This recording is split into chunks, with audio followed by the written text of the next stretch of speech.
Dorothy Kilgallen was born in Chicago on July 3, 1913. Her parents were newspaper reporters, James Kilgallen and May Ahern. Their work kept the journalists on the move, so Dorothy and her siblings moved right along with them. In 1920, the family settled in Brooklyn, New York, and at just 18 years old, Dorothy became a reporter for the New York Evening Journal. In 1938, she began writing a daily column for the New York Journal-American, which was syndicated nationally. Her story sounds like a work of fiction, interacting with some of the most famous and powerful people in the world.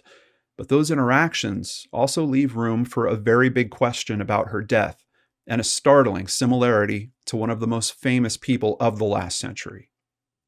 While Dorothy wrote articles covering criminal trials that included that of Bruno Richard Hauptmann, the man responsible for kidnapping and murdering the infant son of Charles and Anne Lindbergh, she also took joy in covering the Broadway scene, Hollywood gossip, and entertainment news. Naturally, she met and mingled with several stars in the entertainment industry. In 1940, she married Dick Colmar, a star of Broadway musicals.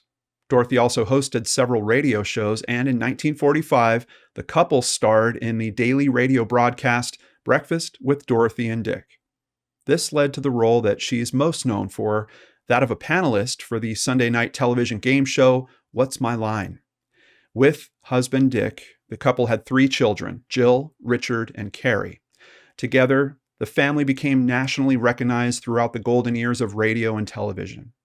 With her writing skills and tenacious spirit, Dorothy churned out articles for national publications daily, flew all over the country to interview countless celebrities or cover court trials, and hosted scores of parties at the family's Manhattan townhouse.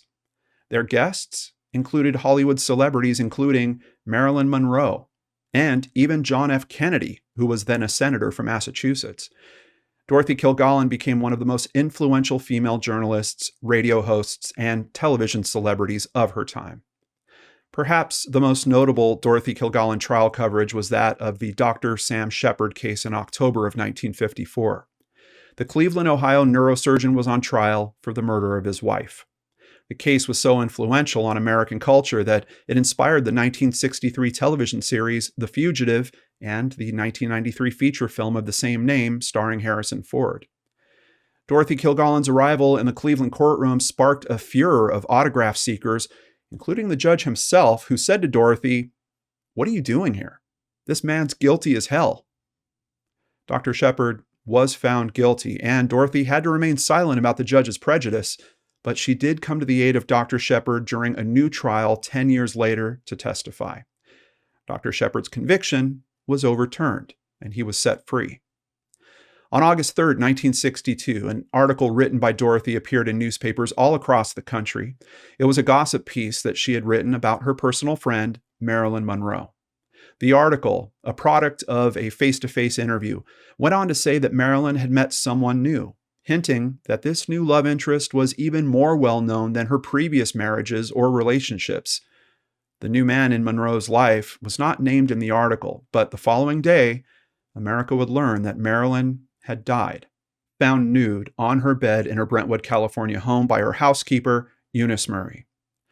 Later that same morning, the coroner's report stated that she had died of a barbiturate overdose and determined that she had taken her own life.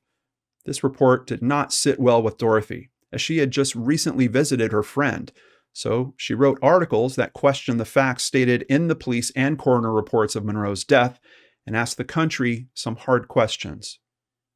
Dorothy knew that her friend did not sleep in the nude and required total darkness to sleep in. The bedroom light had been kept on, and the door was locked, which was also not part of Marilyn's routine. While the coroner reported that Marilyn had ingested 40 to 50 pills, Dorothy pointed out that there had been no beverage glass found in the bedroom. While it was routine for her to take sleeping aids and wash them down with champagne, the policeman first on the scene noted a complete absence of drinkware, and the caps of 8 or 9 emptied prescription drug bottles were tightly affixed. Dorothy noted in her articles that her friend Marilyn had been in good spirits during the interview process. Dorothy suspected that her new relationship may have had something to do with it, but there was no evidence, so according to her ethics, she could not print that man's name, only highlight the suspicious circumstances behind her friend's death. Despite Dorothy's journalistic efforts, Marilyn's death was not investigated further, and to this day, people around the world remain split in their beliefs about what killed her, who killed her, or just go along with the official report that the Hollywood star had indeed intentionally overdosed. Dorothy Kilgallen's family life, as featured on television, seemed like a fantasy. She and husband Dick and her children lived a charmed life in a luxurious, mansion-like townhome in Manhattan, and her jet setting and hobnobbing with Hollywood elite made Dorothy an inspiration to young women everywhere and the envy of her peers. However, Dorothy's family life differed from the perfect image that was portrayed. She had an on-and-off affair with a popular singer and songwriter, Johnny Ray. Also, one does not reach the heights of fame Dorothy came to enjoy without making enemies. She had a long feud with Tonight host Jack Paar. She had written articles on Paar, which he protested on live television, calling Kilgallen's work yellow journalism, which means to write sensationalistic, exaggerated, or untrue items in a newspaper.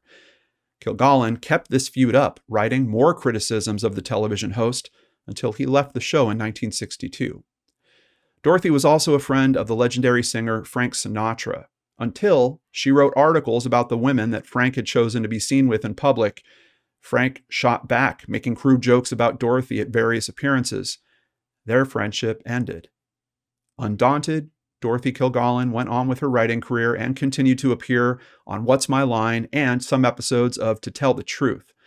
But it was on the afternoon of November 22nd, 1963, when her life and America changed forever. CBS News anchor Walter Cronkite interrupted a soap opera at 1:40 p.m. Eastern Time to announce that a shooting had occurred in Dallas, Texas, and that President Kennedy had been injured. An hour later, Cronkite came back on to announce that Kennedy had been pronounced dead. The First Lady and the rest of the Kennedy family were shattered, America was shocked, and Dorothy Kilgallen was horrified and heartbroken.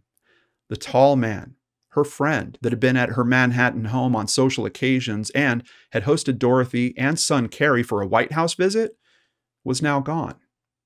She wrote about him, remembering the man fondly in articles, and as a journalist, began closely following the still incoming details about the shooting itself.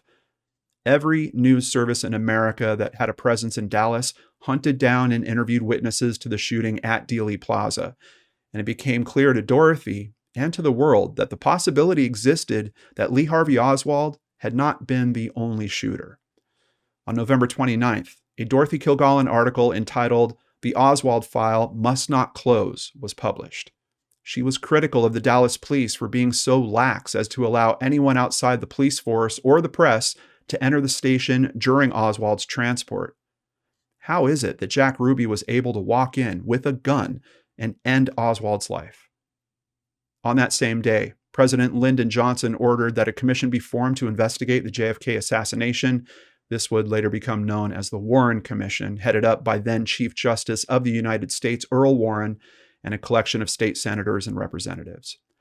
While this commission conducted its investigation, Jack Ruby stood trial for murder. Ruby was represented by lawyer Melvin Belli, famous for his representation of Hollywood elites and his ties to underworld figures. Dorothy Kilgallen, convinced that Oswald did not act alone, attended the trial and even interviewed Belli on camera. She became close enough to him to have dinner and drinks with Belli and his staff, all while talking about the case. She wrote newspaper articles on Ruby, uncovering the details of the trial, including the possibility that Ruby and Oswald had known each other.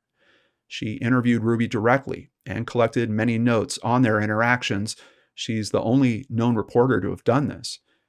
Ruby was convicted and sentenced to death in March of 1964.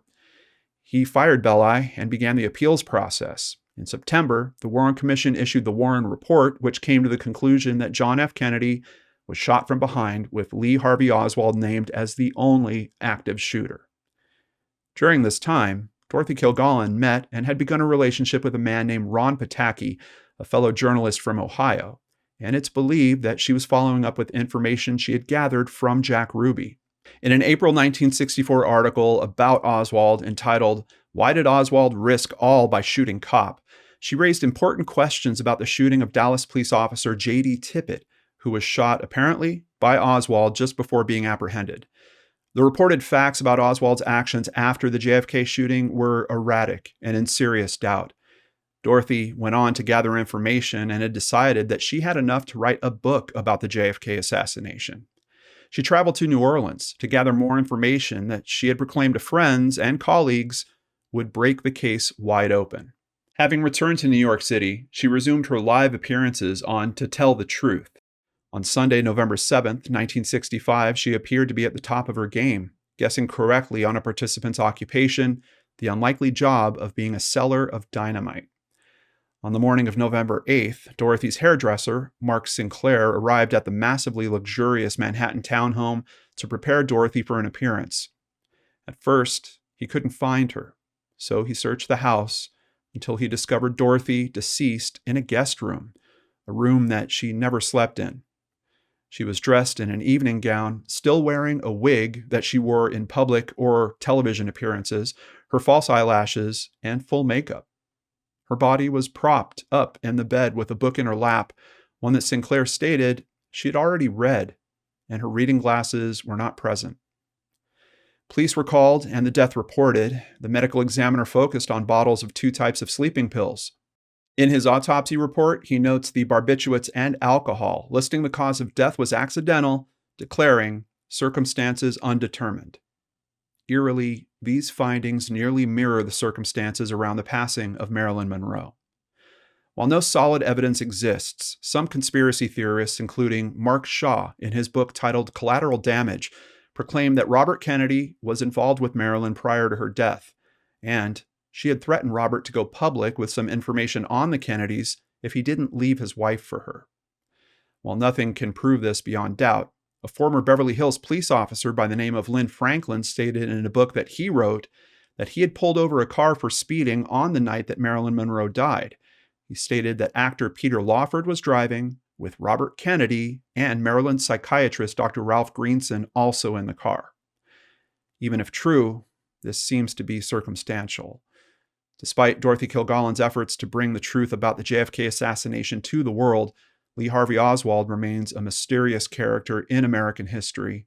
Conspiracy theorists have argued against the lone gunman theory for decades, citing the implausibility of Oswald's marksmanship or his line of sight from the window of the book depository, and noting the evidence provided in the uncut version of the Zapruder film, showing a round coming from ahead of the motorcade and striking the president in the right temple. Many claim that Oswald did not act alone, but was an agent for the CIA. Others agree with the CIA connection, but add that the mob was their tool for the actual shooting of JFK, and that Oswald was, as he stated in his own words, a patsy. But what about Dorothy's death? Did she get Jack Ruby to divulge information that backed any of those theories? Dorothy's research notes regarding the book that she was writing about the JFK assassination were not found in her home after her death. What happened to them? Mark Lane, an author and friend who claims that he was one of the few that Dorothy confided in, says she had evidence that Oswald did not act alone. After Dorothy died, Lane stated that he went to Dorothy's husband, Dick Colmar, and asked if she had brought back evidence from her recent trip to New Orleans. Colmar confirmed that she had, and said that enough people had died, so he destroyed those papers. Catherine Stone, the contestant and dynamite salesperson from that November 7th broadcast of To Tell the Truth, came forward years later to say that she had seen Dorothy later that night in a bar of the Regency Hotel in Manhattan talking to an unknown man. Could this man have been Ron Pataki? And was he connected to the mob or the CIA and ordered to administer the drug cocktail that killed Dorothy? Was she killed to prevent the publication of her upcoming book? And what would that book have told us? Did she really share her fate with her friend Marilyn Monroe in an accidental overdose of drugs? Or were Monroe, Kilgallen, JFK, and then later Robert Kennedy himself murdered for their dealings with the underworld? There seems to be no end to the seriously mysterious circumstances behind these deaths. Upon learning of Dorothy's death, writer Ernest Hemingway stated, "Kilgallen was the greatest female writer in the world." And perhaps she was. Perhaps she had found something that would dramatically shift the world's understanding of the death of a U.S. president, and someone had to have her stopped.